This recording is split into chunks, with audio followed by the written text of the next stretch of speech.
بسم الله الرحمن الرحيم.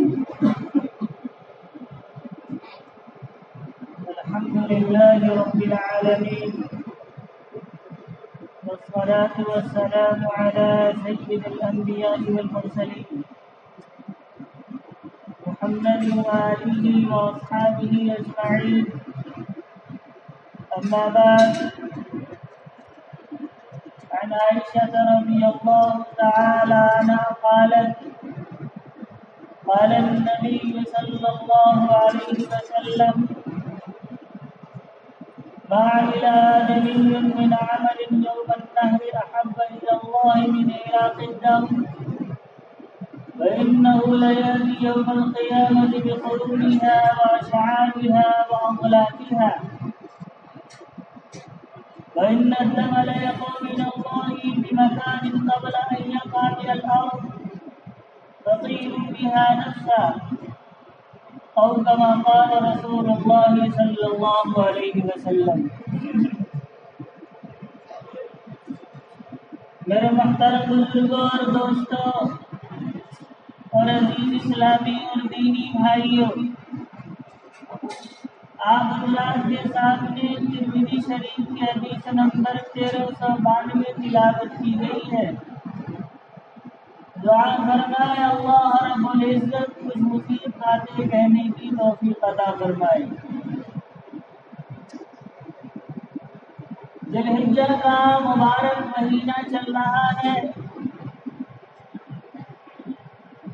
ذی الحجہ کے پہلے عشرہ کے متعلق کچھ باتیں گزشتہ جمعہ میں آ گئی تھی. اس عشرہ کا جو آخری عمل ہے وہ قربانی ہے. قربانی دراصل سیدنا ابراہیم اور سیدنا اسماعیل علیہ السلام کی یادگار ہے. ایک 86 سال کا بوڑھا انسان جو اللہ رب العزت سے دعا کرتا ہے رب ہب لی من الصالحین، مجھے ایک لڑکا عطا کر دیجیے.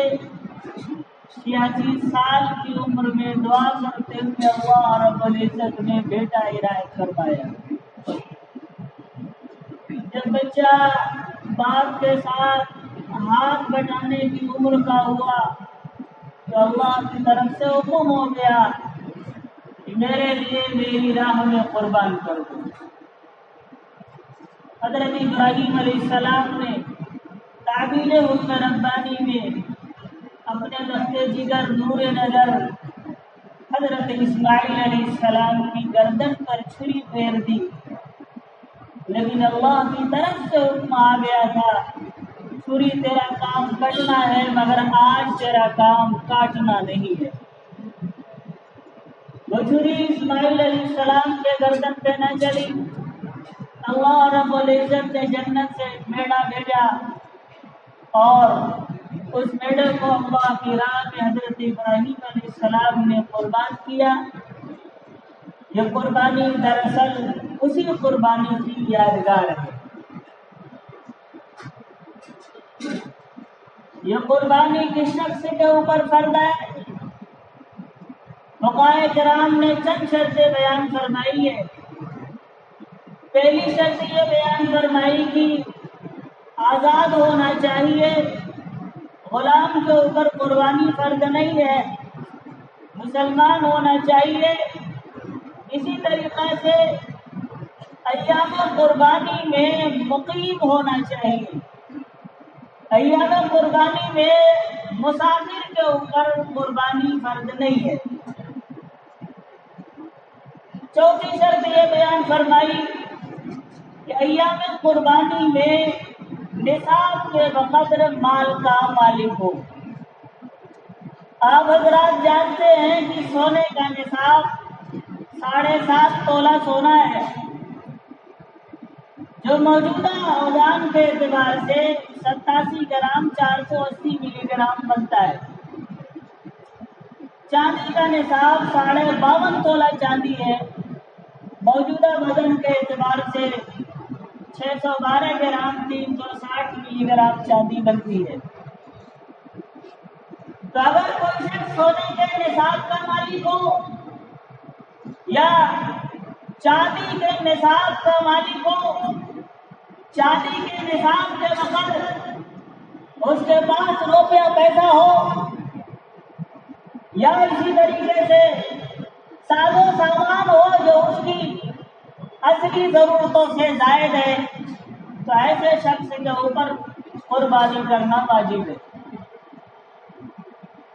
زکوٰۃ کے نصاب میں اور قربانی کے نصاب میں تھوڑا سا فرق ہے۔ زکوٰۃ کے نصاب کے اندر یہ مسئلہ ہے کہ نصاب کے اوپر پورا سال گزرنا ضروری ہے، اس مال کا بڑھنے والا ہونا ضروری ہے، لیکن قربانی میں یہ دونوں شرطیں نہیں ہیں۔ نہ مال کا بڑھنا ضروری ہے، بڑھنے والا ہونا ضروری ہے، اور نہیں نصاب کے اوپر سال کا گزرنا ضروری ہے۔ لہذا اگر کوئی بندہ ایام قربانی میں نصاب کا مالک ہو گیا تو اس کے اوپر قربانی واجب ہے۔ ایک آدمی فقیر تھا، نصاب کا مالک نہیں تھا، لیکن جب قربانی کے ایام ہوئے تو قربانی کے دنوں میں یہ شخص نصاب کا مالک ہو گیا، تو ایسے شخص کے اوپر قربانی کرنا واجب ہے۔ اس کے برعکس ایک آدمی مالدار تھا، آدمی صاحب نصاب تھا، لیکن جب ایام قربانی آئے تو وہ فقیر ہو گیا، اس کے پاس جو نصاب تھا وہ ختم ہو گیا، تو ایسے شخص کے اوپر قربانی کرنا واجب نہیں ہے۔ قربانی دراصل واجب ہوتی ہے کہ ایام قربانی میں آدمی نصاب کا مالک ہو، اس سے پہلے جو شرطیں بیان کی گئی وہ شرطیں پائی جا رہی ہوں، تو ایسے شخص کے اوپر قربانی کرنا واجب ہے۔ لہذا جن کے اوپر قربانی واجب ہے انہیں قربانی ضرور کرنی چاہیے۔ کبھی ایسا ہوتا ہے کہ ایک آدمی جانور خرید کے لاتا ہے اور پھر وہ جانور غائب ہو جاتا ہے، تو اس کی دو صورتیں ہیں، یا تو جانور خریدنے والا مالدار ہوگا، صاحب نصاب ہوگا، یا فقیر ہوگا۔ اگر مالدار آدمی نے، صاحب نصاب آدمی نے جانور خریدا تھا اور جانور خریدنے کے بعد وہ جانور گم ہو گیا، تو اس شخص کے اوپر دوسرا جانور خرید کر قربانی کرنا لازم اور ضروری ہے۔ اسی طریقے سے ایک بندہ مالدار نہیں تھا، صاحب نصاب نہیں تھا، فقیر تھا، لیکن اس نے قربانی کی نیت سے جانور خرید لیا، اور خریدنے کے بعد یہ جانور گم ہو گیا، تو اب اس فقیر کے اوپر دوسرا جانور خرید کر قربانی کرنا ضروری نہیں ہے۔ مان لیجیے قربانی کا جانور جو غائب ہوا تھا وہ مل گیا، تو پھر دیکھا جائے گا کہ جس کا جانور گم ہوا ہے اور پھر مل گیا ہے وہ مالدار ہے یا غریب اور فقیر ہے۔ جس شخص نے جانور خریدا تھا، گم ہو گیا، پھر مل گیا، اگر وہ مالدار ہے تو اس کے اوپر کسی بھی ایک جانور کی قربانی کرنا لازم ہے۔ جو مل گیا اس کی کر لے، یا کوئی اور جانور خرید کر قربانی کر لے، اس کی قربانی ادا ہو جائے گی۔ دوسری صورت یہ ہے کہ وہ آدمی فقیر تھا، جانور اس نے خریدا تھا، خریدنے کے بعد وہ جانور غائب ہو گیا۔ اب اس کی دو صورتیں، پہلی صورت یہ ہے کہ اس نے کوئی دوسرا جانور نہیں خریدا تھا، تو اب جو جانور گم ہوا تھا وہ مل گیا، ملے ہوئے جانور کی قربانی کرنا اس کے ذمہ لازم ہے۔ دوسری صورت، اس فقیر شخص کا جانور گم ہو گیا تھا، اس نے ایک اور جانور خرید لیا ہوا جانور مل گیا، اب اس فقیر کے پاس 2 جانور ہو گئے، تو مسئلہ یہ ہے کہ اس فقیر کو دونوں جانور کی قربانی دینا لازم اور ضروری ہے۔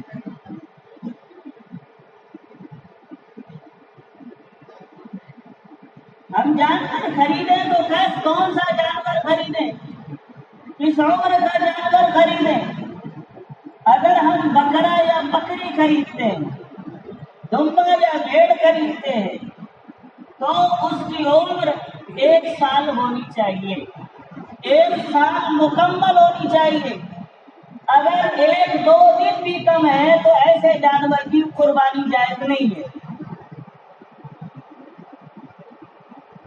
البتہ دمبا کے بارے میں یہ مسئلہ لکھا ہوا ہے کہ وہ 6 مہینے سے زائد کا ہو اور دیکھنے میں فردہ اور صحت مند ہو تو اس کی قربانی جائز ہے، لیکن اگر بکرا یا بکری ہے تو 1 سال مکمل ہونا ضروری ہے۔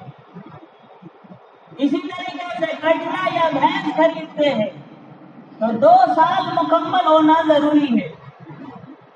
اگر کوئی شخص اونٹ کی قربانی دیتا ہے تو اونٹ کے لیے 5 سال مکمل ہونا ضروری ہے۔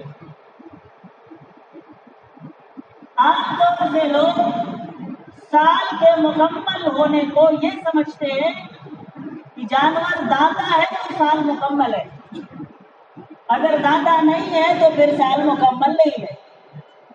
یاد رکھیے قربانی کا مدار جو رکھا گیا ہے وہ سال کے مکمل ہونے پر رکھا گیا ہے۔ اگر اس کا سال مکمل ہے، بکرا یا بکری 1 سال پورا ہے، بھینس یا کٹڑا 2 سال کے ہے، اونٹ 5 سال کا ہے، تو اگرچہ وہ دانتا نہ ہو اس کی قربانی جائز ہے۔ اس کے برعکس کوئی جانور دانتا ہے لیکن اگر اس کا سال مکمل نہیں ہے تو اس کی قربانی جائز نہیں ہے۔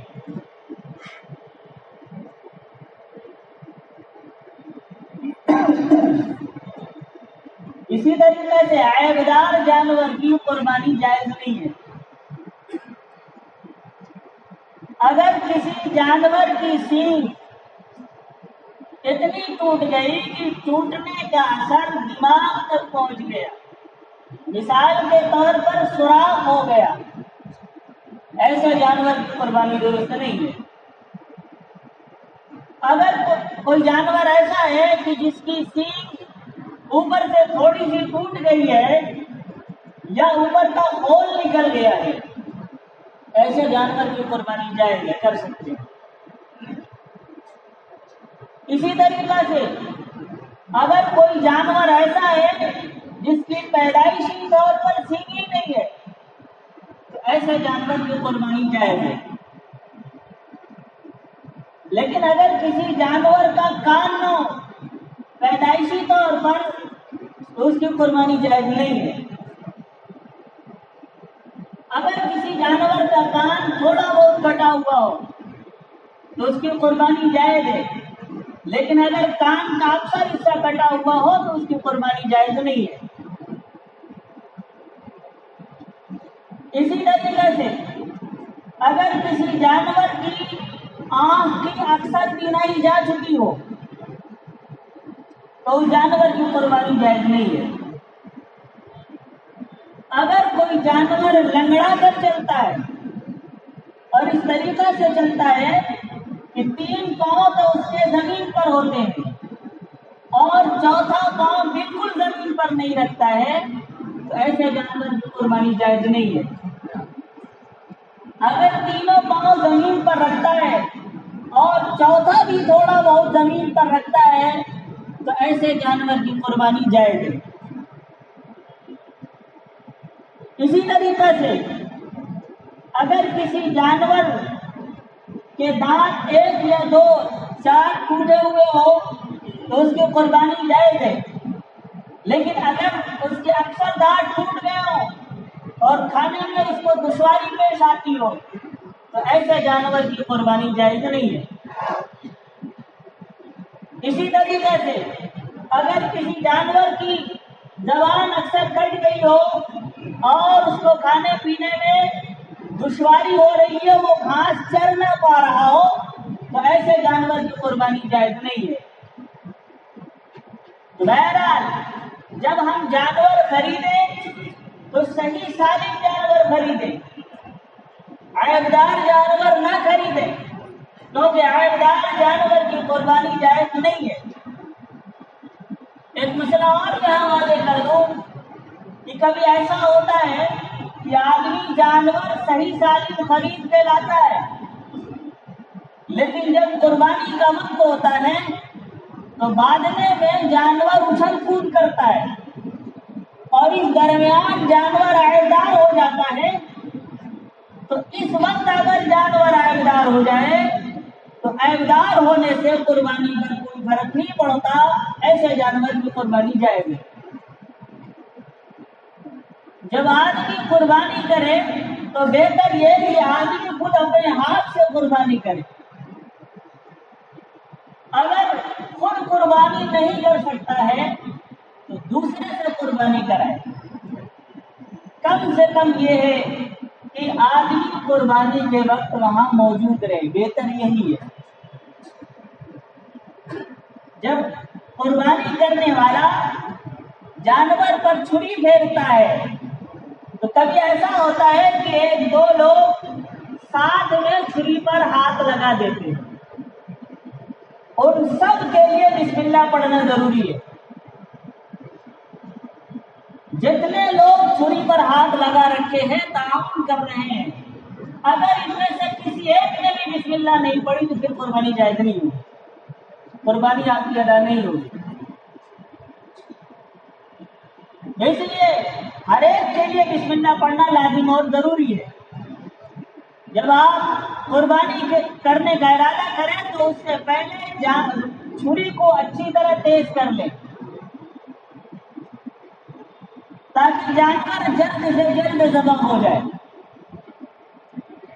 جانور کو آپ اس کے بائیں پہلو پر قبلہ رخ لیٹائیں، اس طریقے سے لیٹائیں کہ اس کے پاؤں قبلے کی طرف ہیں، اور پھر اس کے بعد دائنا پاؤں اس کے شانے پر رکھ کر پھر اس کے بعد قربانی کریں۔ یہ قربانی کرنے کا طریقہ ہے۔ جب آپ قربانی کریں، قربانی کی دعائیں کتابوں میں لکھی ہوئی ہیں، وہ دعا پڑھیں اور بسم اللہ اللہ اکبر پڑھ کر قربانی کریں۔ قربانی کرنے کے بعد پھر جو دعا لکھی گئی ہے، اللہم تقبلہ منی کما تقبلت من حبیبک وخلیلک ابراہیم علیہ الصلوۃ والسلام، یہ دعا پڑھیں۔ اگر آدمی اپنی جانب سے قربانی کر رہا ہے تو اللہم تقبلہ منی پڑھے، لیکن اگر دوسرے کی جانب سے قربانی کر رہا ہے تو من کے بعد اس شخص کا نام لے۔ یہ قربانی کرنے کا طریقہ ہے۔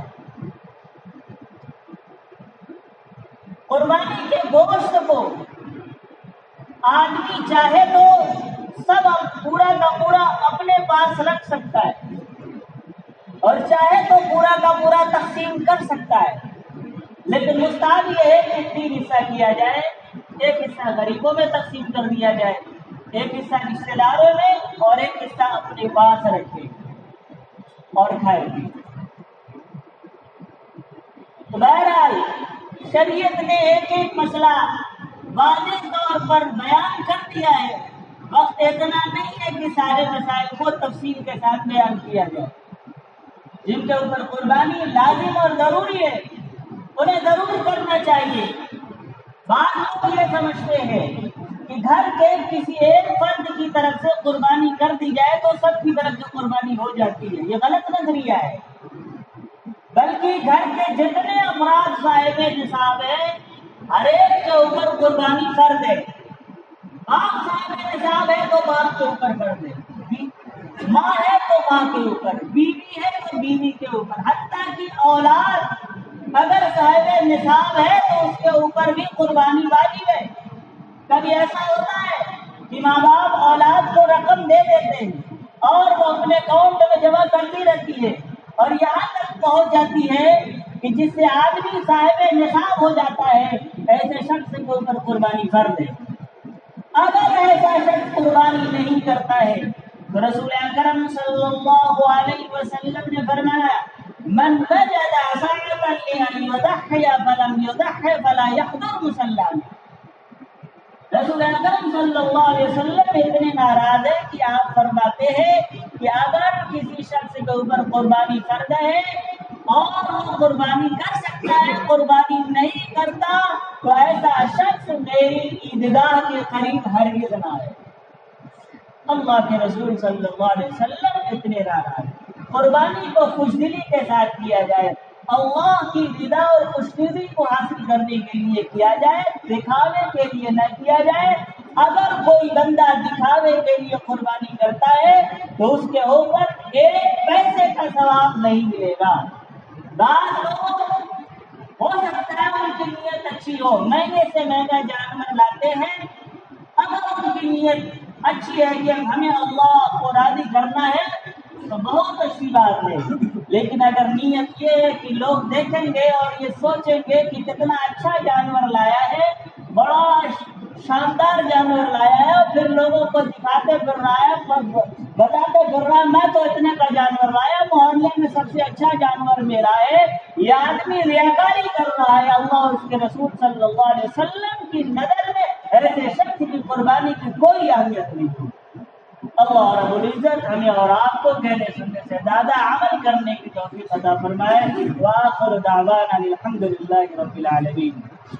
ایک اعلان یہ ہے کہ کچہری والی مسجد میں یعنی اس مسجد میں عید الاضحیٰ کی نماز صبح 7 بجے ادا کی جائے گی۔ آپ حضرات وقت مقررہ سے پہلے تشریف لانے کی کوشش